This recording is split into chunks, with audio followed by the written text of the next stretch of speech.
ಶ್ರೀ ಸದ್ಗುರು ಸಿದ್ಧಾರೂಢಾಯ ನಮಃ. ಗುರು ಬ್ರಹ್ಮ ಗುರುರ್ವಿಷ್ಣು ಗುರುರ್ದೇವೋ ಮಹೇಶ್ವರ ಗುರು ಸಾಕ್ಷಾತ್ ಪರಬ್ರಹ್ಮ ತಸ್ಮೈ ಶ್ರೀ ಗುರುವೇ ನಮಃ. ಓಂ ತತ್ಪುರುಷಾಯ ವಿದ್ಮಹೆ ವೀರಭದ್ರಾಯ ಧೀಮಹಿ ತನ್ನೋ ದೇವ ಪ್ರಚೋದಯಾತ್. ಸಿದ್ಧಾರೂಢರಿಗೆ ಸಾವಿರಾರು ಜನ ಲಕ್ಷಾಂತರ ಜನ ಭಕ್ತರಿದ್ದರೂ ಕೂಡ ಅದರೊಳಗನ ಕೆಲವೊಬ್ಬರು ಅತಿ ಶ್ರೇಷ್ಠ ಅಪಾರವಾದ ನಂಬಿಕೆಯನ್ನು ಇಟ್ಕೊಂಡಂಥ ಭಕ್ತರಿದ್ದರು. ಅಂಥ ಭಕ್ತರೊಳಗೆ ಬಡಗೇರ್ ಕಾಳಪ್ಪ ಅಂತಕ್ಕಂಥ ಒಬ್ಬ ಭಕ್ತ. ಈಗ ನೀವೆಲ್ಲ ಸಿದ್ಧಾರೂಢ ಮಠದೊಳಗೆ ನೋಡುವಂಥ ಕೈಲಾಸ ಮಂಟಪವನ್ನು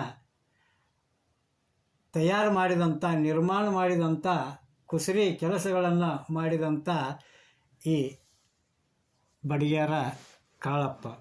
ಈ ಕಾಳಪ್ಪ ಒಂದು ದಿವಸ ಸದ್ಗುರು ಸಿದ್ಧಾರೂಢರನ್ನು ತಮ್ಮ ಮನೆಗೆ ಭೋಜನಕ್ಕೆ ಕರ್ಕೊಂಡು ಹೋಗಬೇಕು ಅಂತೇಳಿ ತಿಳ್ಕೊಂಡ ಒಂದು ದಿನ ಮುಂಚಿತವಾಗಿನ ಸದ್ಗುರುಗಳಿಗೆ ಆಮಂತ್ರಣವನ್ನು ಕೊಟ್ಟು ಬರ್ತಾನೆ. ಬರುವಾಗ ಮಾವಿನ ಹಣ್ಣಿನ ಸುಗ್ಗಿತ್ತು. ಅದಕ್ಕೆ ಆತ ಸದ್ಗುರುಗಳಿಗೆ ಮಾವಿನ ಒಂದು ಶೀಕರಣೆಯನ್ನು ಮಾಡಿ ಅವರಿಗೆ ಊಟ ಮಾಡಿಸ್ಬೇಕು, ಭೋಜನ ಮಾಡಿಸ್ಬೇಕು ಅಂತೇಳಿ ತಿಳ್ಕೊಂಡ ಪ್ಯಾಟಿಯೊಳಗೆ ಹೋಗಿ ಮಾವಿನ ಹಣ್ಣುಗಳನ್ನು ಕೊಂಡುಕೊಂಡು ತಂದ ಮನೆಯೊಳಗೆ ಇಟ್ಟ. ಮರುದಿವಸ ಬೆಳಗ್ಗೆ ಸದ್ಗುರು ಸಿದ್ಧಾರೂಢರನ್ನು ಕರ್ಕೊಂಡ ಮನೆಯೊಳಗೆ ಸಿಂಹಾಸನವನ್ನು ತಯಾರು ಮಾಡಿ ಆ ಸದ್ಗುರುವರನನ್ನು ಆ ಸಿಂಹಾಸನದ ಮೇಲೆ ಕೂರಿಸಿ ಷೋಡೋಪಚಾರಗಳಿಂದ ಪೂಜೆ ಮಾಡಿ ಇನ್ನೇನು ಸದ್ಗುರುಗಳಿಗೆ ಭೋಜನವನ್ನು ಬಡಿಸಬೇಕು ಅನ್ನುವಷ್ಟರೊಳಗೆ ಆ ಮಾವಿನ ಹಣ್ಣುಗಳನ್ನು ಆ ಸದ್ಗುರು ಸಿದ್ಧಾರೂಢರ ಎದುರಿಗೇನ ಕೂತ್ಕೊಂಡ ಅವುಗಳನ್ನು ಹೆಚ್ಚು ನೋಡ್ತಾನೆ. ಹೆಚ್ಚಿದಂಥ ಪ್ರತಿಯೊಂದು ಹಣ್ಣಿನೊಳಗೂ ವಿಪರೀತವಾಗಿರ್ತಕ್ಕಂಥ ಹುಳುಗಳಿರ್ತಾವೆ. ಆವಾಗ ಆತ ಸದ್ಗುರು ಸಿದ್ಧಾರೂಢರಿಗೆ ಹೇಳ್ತಾನು, ಯಪ್ಪ, ನಾನು ತನ್ನಂಥ ಮಾವಿನ ಹಣ್ಣಿನೊಳಗೆ ಹುಳ ತುಂಬಿ ಬಿಚ್ಚಿಕೊಡಕತ್ತವ್ರಪ್ಪ, ಅದಕ್ಕೆ ತಾವು ಅನ್ಯತಾ ಭಾವಿಸಬಾರ್ದು, ನಾನು ಪ್ಯಾಟಿಗೆ ಹೋಗಿ ಬೇರೆ ಹಣ್ಣು ತೊಗೊಂಬರ್ತೀನಿ ಅಂತಂದಾಗ ಆ ಸದ್ಗುರು ಸಿದ್ಧಾರೂಢರು ಹೇಳ್ತಾರೆ, ಏ ಕಾಳಪ್ಪ, ಆ ಹಣ್ಣು ತೊಗೊಂಡು ಬಾರೋ ಇಲ್ಲಿ ನನ್ನ ಹತ್ರ ಅಂತೇಳಿ ತಿಳ್ಕೊಂಡು ತರಿಸ್ಕೊಂಡ ಎಲ್ಲ ಹಣ್ಣುಗಳನ್ನು ಮುಟ್ಟಿ ಅವುಗಳನ್ನು ಮೂಸಿ ಆ ಕಾಳಪ್ಪನ ಕೈಯಾಗ ಕೊಡ್ತಾರೆ. ಅವ್ರು ಹೆಂಗೆ ಒಂದೊಂದು ಹಣ್ಣನ್ನು ಕಾಳಪ್ಪನ ಕೈಯಾಗ ಕೊಡ್ತಾರೋ ಹಂಗೆ ಕಾಳಪ್ಪ ಹೆಚ್ಚಿದಾಗ ಆ ಹುಳುಗಳ ತುಂಬಿದಂಥ ಹಣ್ಣುಗಳು ಈಗ ಸತೇಜವಾಗಿ ಯಾವುದೇ ಹುಳುಗಳಿಲ್ಲದ ಪರಿಪಕ್ವವಾಗಿ ಹಣ್ಣುಗಳು ಕಾಣಕತ್ತವು. ಅಂಥವನ್ನ ಹೆಚ್ಚಿ ಆ ಸದ್ಗುರು ಸಿದ್ಧಾರೂಢರಿಗೆ ಭೋಜನವನ್ನು ಮಾಡಿಸ್ತಾನೆ.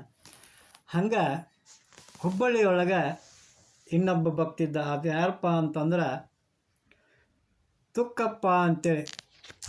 ಆತ ಶ್ರೀಮಠಕ್ಕಾಗಿ ತನ್ನ ಜೀವನದ ಬಹುಪಾಲು ಆಯುಷ್ಯನ್ನು ಈ ಒಂದು ಮಠದ ಏಳಿಗೆಗಾಗಿ ವ್ಯಯ ಮಾಡಿದಂಥ ಒಬ್ಬ ವ್ಯಕ್ತಿ. ಅಂಥ ತುಕ್ಕಪ್ಪ ಅತಿ ಶ್ರದ್ಧೆಯಿಂದ ಸದ್ಗುರುಗಳನ್ನು ಭೋಜನಕ್ಕೆ ಕರ್ಕೊಂಡು ಬರಬೇಕು ಅಂತೇಳಿ ತಿಳ್ಕೊಂಡ ಮಠಕ್ಕೆ ಹೋಗಿ ಸಿದ್ಧಾರೂಢರಿಗೆ ಆಮಂತ್ರಣವನ್ನು ಕೊಟ್ಟು ಬರ್ತಾನೆ.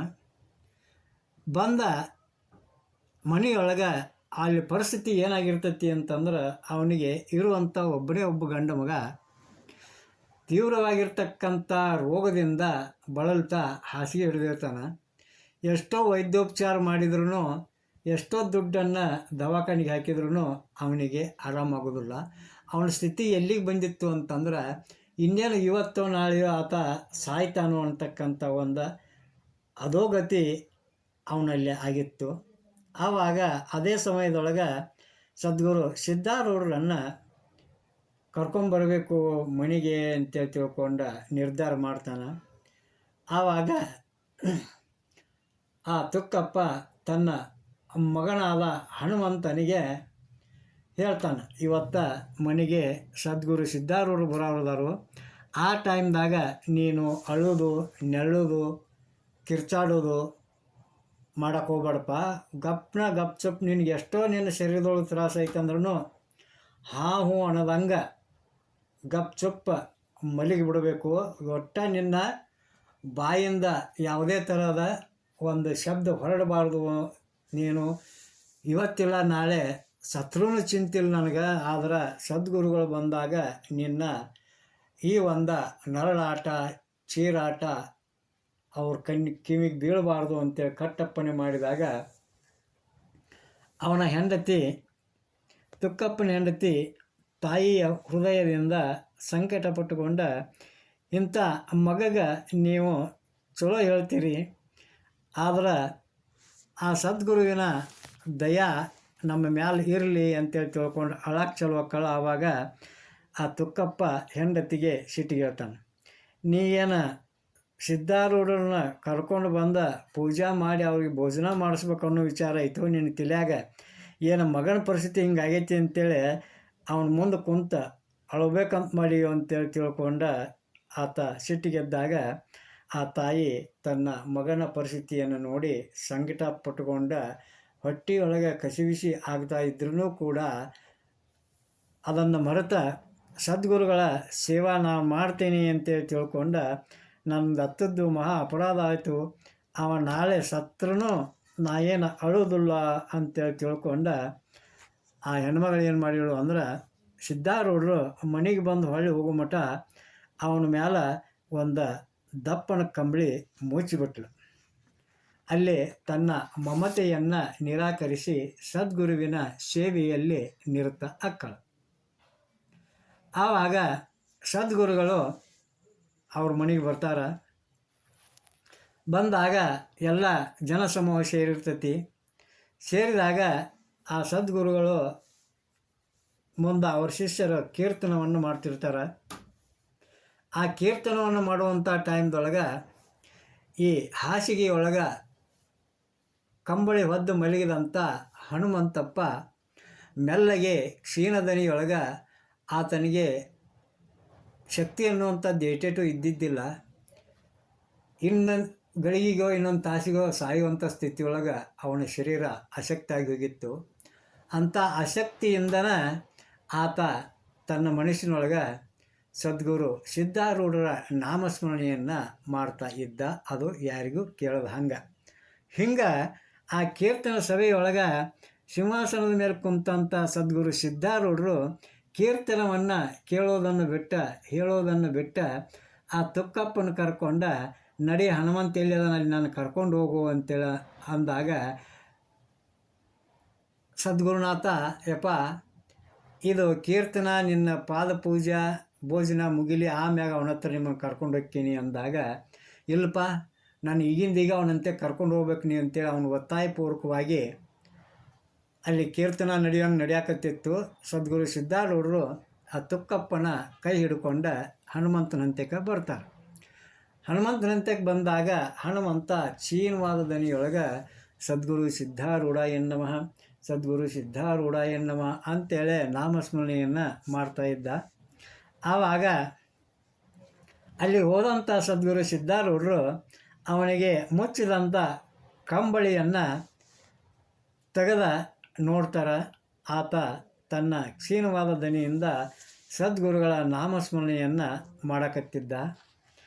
ಆವಾಗ ಆ ಸದ್ಗುರು ಸಿದ್ಧಾರೂಢರು ತಮ್ಮ ಬಾಯಿಯಿಂದ ಓಂ ನಮಃ ಶಿವಾಯ ಅಂತೇಳಿ ಉಚ್ಚಾರ ಮಾಡಿ ಅವನ ಶರೀರದ ಮೇಲೆ ತಮ್ಮ ಅಮೃತ ಹಸ್ತವನ್ನು ಎಳಿತಾರೆ. ಆವಾಗ ತತ್ಕ್ಷಣದೊಳಗನ ಆ ಹನುಮಂತನ ಮುಖದ ಮೇಲೆ ಕಾಂತಿ ಬಂದ ಕೈಕಾಲು ಅಲ್ಲಾಡಕ್ಕೆ ಚಲೋ ಆಕ್ಕವು. ಆವಾಗ ಆ ಹನುಮಂತನ ಸದ್ಗುರು ಸಿದ್ಧಾರೂಢರು ಎಬ್ಬಿಸಿ ಕುಂಡ್ರಿಸ್ತಾರೆ.